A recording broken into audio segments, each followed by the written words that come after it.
Hi guys, good evening. Sinisipon ako. Ako nga po pala si My Me is Abdullah. In short, May po. May pang tawag nila sa akin dito. Sinisipon ako pala dyan na good evening. Hala, patay na yung ilaw. Gabi na po kasi. Black coffee native. At may isang pan. Yan po ang aking kwarto. Nasa likod. O, di ba ang kalat? Gusto ko lang magkwento.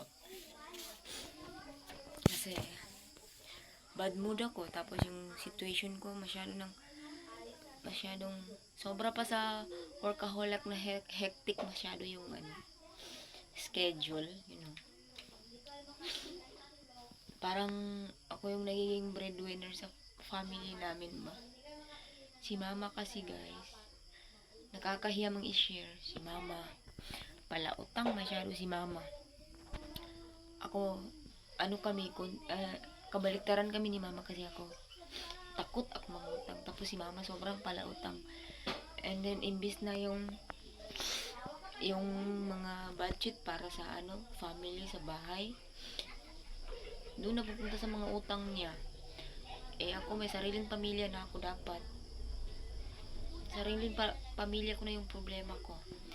Hindi yun ang nangyayari. Ang nangyayari is sa akin nababagsak lahat ng problema nila pa.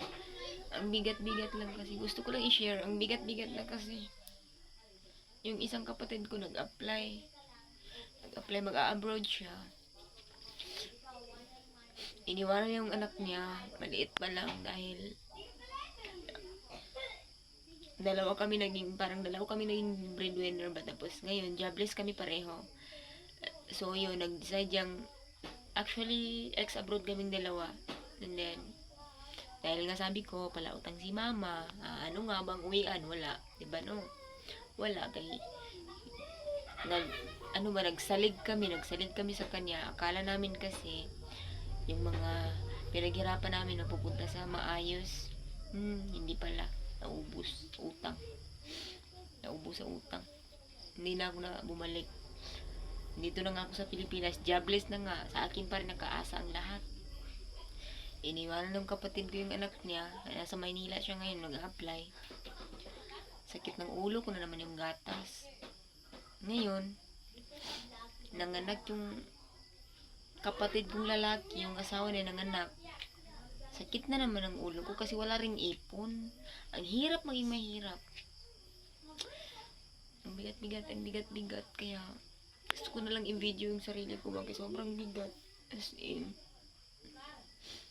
yung nilalagnat na lang ako sa sama ng loob na wala man lang ako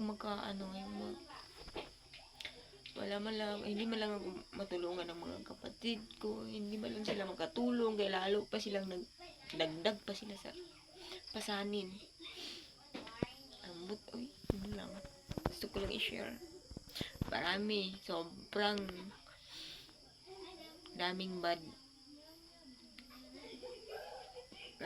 happen sa siguro hindi bad happen talaga yun, okay. Puro kababalaghan yung nangyayari sa buhay ko. Unta na mainteresado mag-question and willing kumutubag, willing akong sumagot pag may magtanong. Ngayon, ito lang muna i-share ko.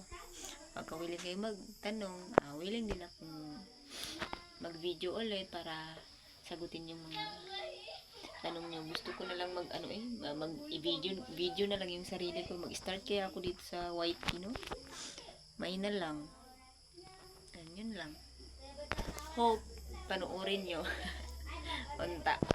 May na lang makatabang. Uy, sakit kayo.